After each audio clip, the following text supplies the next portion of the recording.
Hey guys, welcome back to Clownfish TV. This is Kneon. I am here with Geeky Sparkles. Hello. Yeah, it's time for another daily dose of dismal Disney.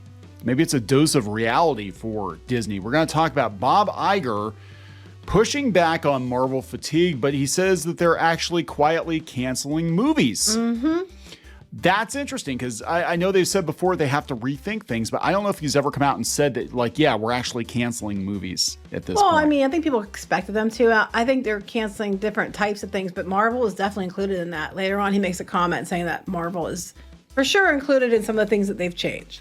So we'll talk about this because this comes a few days after, they had a change at the top for their live action movies. The new boss of live action movies says that the mantra is, does the movie need to exist? And if the answer is no, then they don't make it. This is coming a day or two after Nelson Peltz dropped a nuke on Disney with this 130-page white paper outlining why Disney is failing. And a good portion of it talks about Disney's content, a lot of underperforming movies, and how Disney is actually positioned better than any of their competitors to kill it at the box office. But they're getting killed at the box office because of poor choices. And it's funny how Iger words something we're going to talk about in a bit. And it's like, so it's basically admitting that their movies aren't good.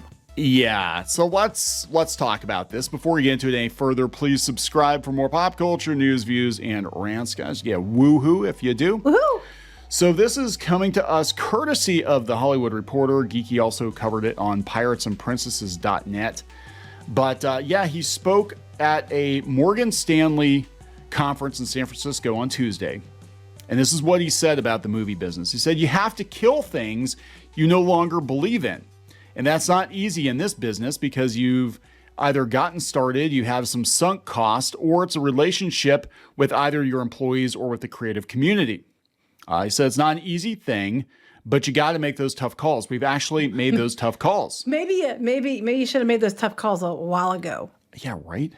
We've not been public about it, but we've killed a few projects already that we just didn't feel were strong enough. Meanwhile, we released movies like Lightyear and Indiana Jones 5 and Wish and the Marvels. Yeah, they're doing Elio, and it's like that doesn't look very promising. I'm sorry.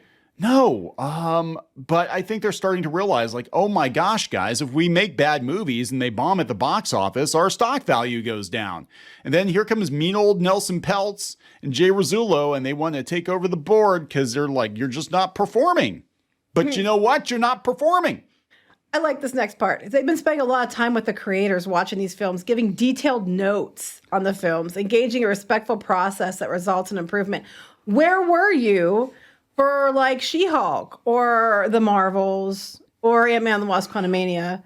There's like a long list. Peter Pan and Wendy, Pinocchio. There's a long list of these movies like that nobody sat down and they keep bringing people who don't necessarily have the qualifications to do a big Marvel blockbuster movie and then doesn't do well. Well, that was actually one of the movies I think that they had notes on and they did reshoots because, again, they brought somebody in. Well. Yeah, it still didn't do well, and that's with the reshoots. But they brought somebody in that's not someone that is used to directing a multi-million-dollar massive blockbuster.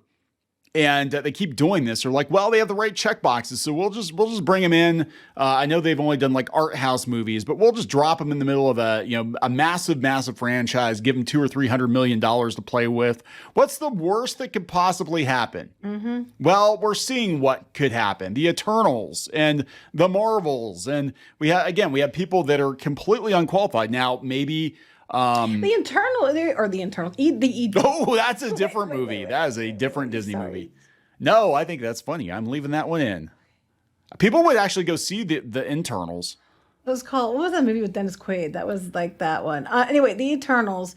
The person that directed it had already won awards for like Nomadland and stuff, but they were indie films. Like she was really good at making indie films, but indie films is not a Marvel film.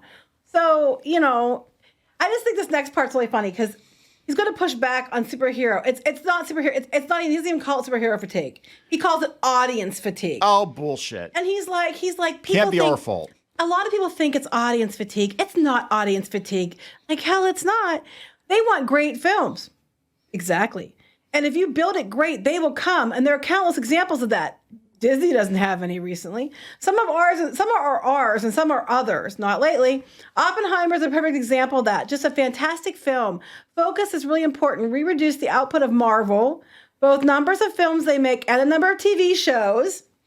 And that really became critical. But I feel good about the team. I feel good about the IP we're making. So he admits that they're cutting out the output of Marvel for shows and films. But what I found interesting is if you make a great film, if you build it great, they'll come. Yep. Well, then you're admitting your films are dog shit, and that's why no one's going. So that's because if you build it great, they'd be there, right, Bob? It's not because of bigotry, right? It's just because your films were shit. Yeah, that's what he's saying. He's basically Bob Iger is admitting defeat. He's like, yeah, the audience won. They didn't go see our movies. And there really is no excuse for it because, people will go see a good movie even if it's got political overtones. Oppenheimer, he's bringing that up. I mean, the whole damn movie has political overtones, right? Like, they'll go see it. If it's something people want. Yeah. It's like supply and demand are a thing. If people want it, though, you supply something and they want it, it'll be a demand for it. If they don't want it, then it's going to sit there and languish and it's going to cost you money, which is pretty much the box office for 2023 involving Disney. But he's like, yeah, our record speaks for itself. Our track record. Your track years record ago speaks volumes recently, but not in the way you want it to. Okay, so he's turning into Al Bundy. He's turning into Al Bundy where he's going to talk about the glory days of Marvel and the glory days of Star Wars, which they didn't have a whole lot at Disney, and the glory days of Pixar, which are never going to happen again because John Lasseter's gone. But meanwhile, he's peddling shoes right now. He's basically like, yeah, we had our good run. These movies made tons of money. Meanwhile, every one of these movies lost money. Last year, except for the end, when they had Avatar, The Way of Water coming into the beginning of the year, they caught the tail end of that. And then, I think Guardians 3 made money. The Little Mermaid made very little money. It barely broke even. Yeah. But they're going to tout that. Elemental, you had to keep that thing in studio or in the theaters for a whole summer for it to break even. And most, I think, came from overseas. But you had to run it from was it May or June, the whole way through, before you took it out of theaters, just to break even and make some money. And then they're trying to make money on old Pixar releases. They tried bringing them back to theaters. Nobody went to see them. Nope. And Pixar is done. I don't know how, I'll be honest, I don't know how Inside Out 2 is going to go, but the Pixar brand has been damaged at this point. I think it's the damage is irreparable. I don't know if they can fix it. Kids have moved on. They don't really talk much about Toy Story. They don't really talk much about Buzz Lightyear anymore. Now they're talking about Minions. Well, it's interesting, though, because they're talking about the 2024 film slate. And they only mention Kingdom of the Planet of the Apes. I don't think it's going to do well. People don't care about Planet of the Apes. They really don't. You don't hear people talk about it a lot. Some people like it, and you like it. That's cool. I know people who do. But overall, it's not like a totally in demand, hot damn, not like Deadpool. Doesn't have the demand. No. Then he's like, oh, and Inside Out Moana sequels. Yay. Yeah, but they're just, again, they're sequels. Moana, was a TV show. Yes. It was a TV show that they repurposed. So, yeah, people are like, wow, they were working on Moana 2 in secret. No, they weren't. They were working on a Moana Disney Plus animated series, and then they decided they would just, at the last minute, cobble it together into a movie. So I can't imagine, I could be wrong, but when you're designing it to be a series and not a movie, I can't imagine it's going to come together very well. Yeah. And then Inside Out, too, it's going to depend on some things about how that one does. But then he's talking about Deadpool and Wolverine, which he thinks is going to be one of their more successful Marvel movies they've had in a long time. I agree. That's your best shot. And if you don't F it up. That is money in the bank. If you do a proper Deadpool and Wolverine, but I don't think we're going to get a proper Deadpool and Wolverine on Disney's watch. I don't think Disney has the balls to give us a proper Deadpool. I could be wrong. I just don't think they've got the balls to do it. I don't think they have the balls to do it. I think they're just going to spend the whole time being like, oh, look, multiverse. Yeah, because already I'm like, I was like, oh, okay, this might actually be pretty good. I'm like, oh my God, we actually have Wolverine's comic book costume. This might be pretty good. And then immediately like, oh, look, we're going to tie it into Loki. Mm-hmm. It's like, oh, you have learned nothing. Mm-hmm. You have learned nothing. That's part of what I think killed Doctor Strange. It's part of what killed and is going to kill the Captain America movie. That is definitely what it killed or helped kill off the Marvels. It was basically a continuation of all these damn subpar Marvel Disney Plus shows. And immediately you're like, yeah, we're going to give you another Deadpool movie, but you got to go back and watch the Disney Plus series to know what the hell is going on. Mm-hmm. Yeah, dead on arrival. For a lot of people, I don't know. I think Deadpool Wolverine is still going to do well. I think that one's going to actually do well. Inside Out, maybe. Moana probably will. I just think it's funny. It's like, oh, we canceled a lot of stuff secretly. Razzle dazzle, look at this stuff. Snow White was one of them. That should have been canceled. That should have been canceled. They probably will still put it out because a lot of people will just go out of morbid curiosity. Well, I mean, look at what he's saying. He said, sometimes we don't want to cancel them because we have so much money sunk into it. The sunk cost fallacy. It's like, well, we already have $150 million into it. So if we spend another $50 or $100 million to do reshoots, then we should make more money at the box office when, in fact, it might be better to pull David Zaslav and just cancel the thing and take the tax write-off because you're not going to make your money back. Mm-hmm. Snow White, I would have looked at it and been like, yeah, this thing's dead on arrival. Let's just cancel it. We're going to cancel it, pay the kill fee, whatever we have to do to Rachel Zegler and just be like, we're done. We're done here. And we're going to take the write-off because this is actually going to damage our brand. This movie is so bad. God tried to tell us not to make this movie. Right? The set caught on fire. Peter Dinklage is enraged, and the entire internet hates the thought of this movie existing. People that worked with Walt Disney, knew Walt Disney personally, are like, oh my God, what are you doing? The son of the director of the original, who's like in his 90s, is like, both my father and Walt are spinning in their graves right now. What are you doing? This is desecration. And they're still going ahead with it. Well, it's okay. Well, and Roy's grandchildren say it's all fine. Just trust in Iger. Trust Abigail. She knows what's what. Right? Anyway, how are we going to wrap this up? I think we're going to wrap this up. I just think it's funny. I'm kind of curious to see what they end up canceling and what they end up pulling back. Because he said they're going to cancel Marvel stuff. So what are they canceling? That's what I want to know. I don't know. I think Kang Dynasty for sure. They're going to probably cancel that. It'll probably be like, actually what they'll probably do instead of Kang Dynasty, they'll probably do Secret Wars 1 and 2 like they did with Endgame.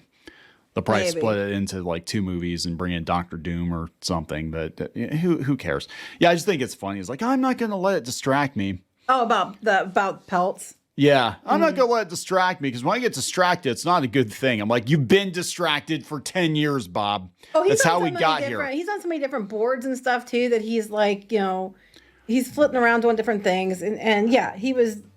That actually came up. That came up in the white paper. Oh, did he? I didn't even read the white paper. Not Iger necessarily, but they pointed out that they said a lot of Disney's board members, one, they don't own much company stock, so there's no skin off their nose.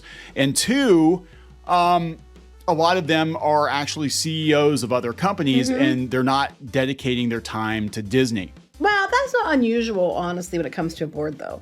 But it is interesting, though, and I know Bob Iger himself was on a bunch of different boards. Like, he was on Apple's board for a while when he was CEO and a bunch, Looking for a place to jump to. I don't know, but I'm just saying, I mean, he's always like, and Iger joined, for example, like he makes partnerships with stuff with himself or the company and other things. I just know that he does get himself on other boards and does other things. So... yeah, he doesn't want to get distracted, but he already is. He is definitely distracted. Well, he was an advisor to like Funko and stuff like that. Yeah, he was too distracted writing his damn autobiography and gloating about his I think he wrote 2 books. Al Bundy gloating about his football game. Ride of a lifetime. The ride of a lifetime. That time I won the state championship, but now I'm selling shoes. And you should have just stayed retired. Now, he's plunging down Tiana's Bayou Adventure into the poop-colored water that sits there now, and that's where he's at. So we're going to wrap this up? Yeah, we're going to wrap it up. He's getting flushed. Maybe the board will get flushed, and we'll actually get some change. Please subscribe for more pop culture news, views, and rants. We'll talk later. Bye.